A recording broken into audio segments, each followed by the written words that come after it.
जो कामाख्या की भूमि है, शंकरदेव माधवदेव की भूमि है, उस भूमि को कई साल तक कांग्रेस ने विघटन की भूमि, आतंकवाद की भूमि, हड़तालों की भूमि, आंदोलनों की भूमि बनाया था। भारतीय जनता पार्टी के मंच पर उपस्थित वरिष्ठ आसाम के सभी मेरे कार्यकर्ता बंधु भगिनी को प्रणाम करता हूं और उपस्थित भाइयों और बहनों, मुझे कोई लंबी बात करनी नहीं है, अध्यक्ष जी का भाषण है, मगर मैं आज यहां गृह मंत्री के नाते नहीं आया। मैं यहां भारतीय जनता पार्टी के कार्यकर्ता के नाते यहां पर आप सबके बीच में, क्योंकि आसाम की महान भूमि जो कामाख्या की भूमि है, शंकरदेव माधवदेव की भूमि है, उस भूमि को कई साल तक कांग्रेस ने विघटन की भूमि, आतंकवाद की भूमि, हड़तालों की भूमि, आंदोलनों की भूमि बनाया था।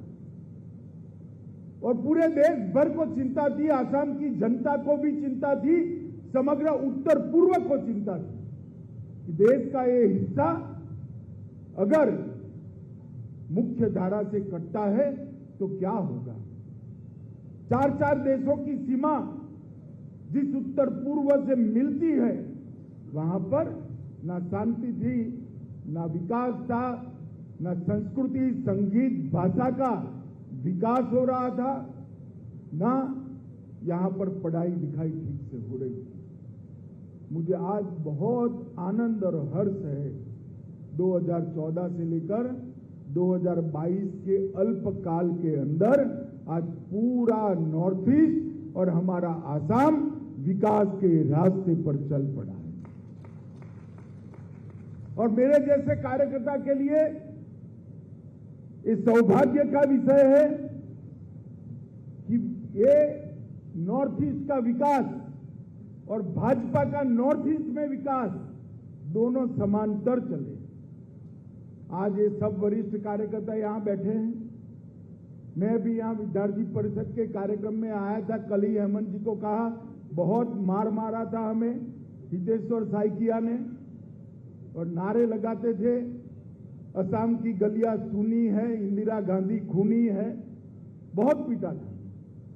उस वक्त कल्पना नहीं थी कि भारतीय जनता पार्टी कभी अपने बूते पर असम के अंदर दो बार सरकार बनाकर यहां विकास का रास्ता प्रशस्त करेगी। और आप देखिए साहब, मैं भूमि पूजन करने आया था, सर्वदा के कान में कहा था, सर्वदा भूमि पूजन तो करा रहे हो, ये पूरा होगा क्या? क्योंकि हेमंत जी ने बहुत महत्वाकांक्षी प्रोजेक्ट लिया था, 6 मंजिले का मकान, वो भी असम के अंदर, नॉर्थ ईस्ट का अलग कार्यालय। फिर भी मैंने तो भाई ईश्वर प्रार्थना कर कर भूमि पूजन किया था।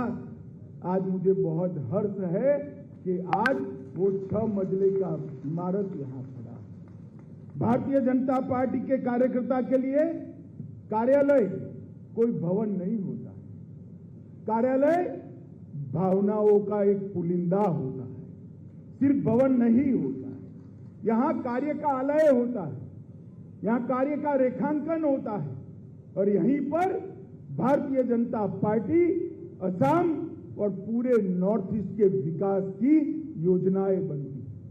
भारतीय जनता पार्टी का कार्यालय और कोई पार्टी के लिए ईंट चूना पत्थर से बना हुआ मकान हो सकता है, भारतीय जनता पार्टी के कार्यकर्ताओं के लिए ये मंदिर से कम नहीं होता है। मित्रों, आज ये भव्य कार्यकर्ताओं के मंदिर को यहां देखकर मुझे मन में बहुत हर्ष हो रहा है। वीके न्यूज, राष्ट्र के नाम।